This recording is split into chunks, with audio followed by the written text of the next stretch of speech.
Breaking news coming out of Jamaica. It is now in the grips of Hurricane Melissa. Just a short time ago, the U.S. National Hurricane Center confirmed that the powerful eye wall of the storm is starting to make landfall. Melissa, a potentially catastrophic Category 5 storm, is already blamed for causing or contributing to 7 deaths in the Caribbean.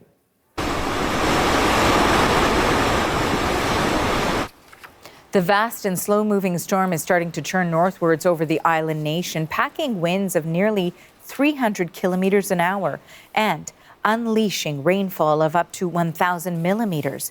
Mandatory evacuation orders are in effect for vulnerable coastal areas. Here's the latest from the U.S. National Hurricane Center briefing just a short time ago. Catastrophic Hurricane Melissa, a Category 5 storm, maximum sustained winds around 185 miles per hour this morning, poised to make landfall on the southwestern coast of Jamaica here in the next hour or two. Right now, Melissa is now moving more steadily toward the north-northeast at 9 miles per hour. Expected to make landfall here in the next couple hours in St. Elizabeth, Westmoreland parishes. The northern portion of the eye wall now starting to move on shore in areas like Black River, Barbary Hall, Blunters. It's going to be a very dangerous scenario. Okay, so following that update, let's take you on the ground. Journalist Zahra Burton is there in Kingston. Zahra, what are the conditions like right now? Okay, well, where I am in Kingston is not bad at all. And in fact, we likely will not get the brunt of this storm. As that person who was just speaking ago mentioned, St. Elizabeth is going to be where this storm enters Jamaica. That's one of the key takeaways coming out of that press conference that took place just about an hour ago. We're hearing that it will come into St. Elizabeth at about noon. From St. Elizabeth, it will also be affecting Westmoreland. It will also be affecting Hannibal in the western area, and it will actually exit the island this evening in Trelawney. So it will exit through Trelawney. We're also hearing that it could actually, the weather person here, he said it could actually weaken to a Category 4 while in the country.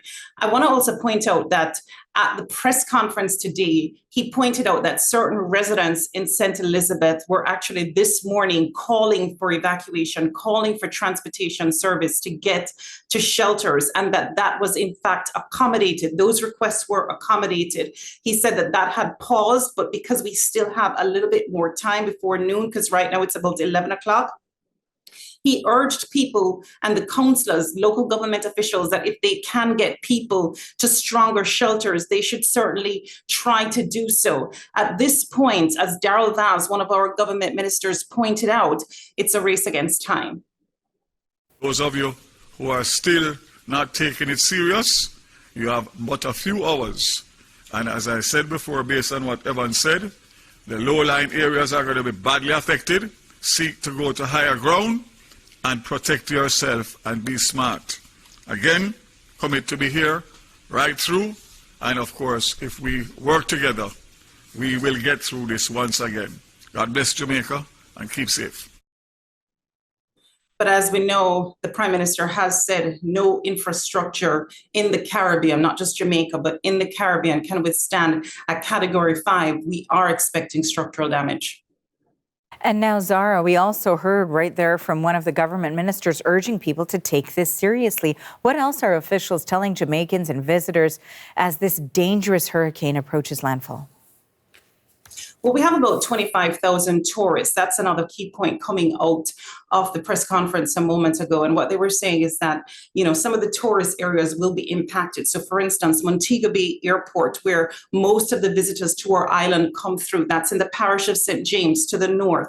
Most of them will likely be affected in terms of when they can actually leave, because again, that airport will likely be affected. Now, the Norman Manley Airport in Kingston, where I am, that they said today could likely open by Thursday for relief flights only. It's not a situation where it will open for commercial flights. So tourists who are here on the island may actually be stranded and have to obey orders to stay indoors, because the main order that we're getting out of this press conference is to stay indoors. And if you're not in a strong shelter, go to the strongest shelter possible.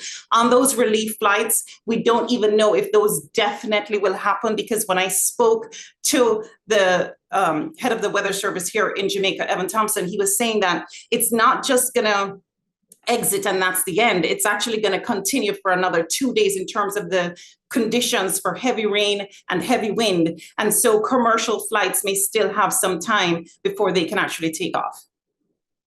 Thank you for this. That is journalist Zahra Burton in Kingston, Jamaica.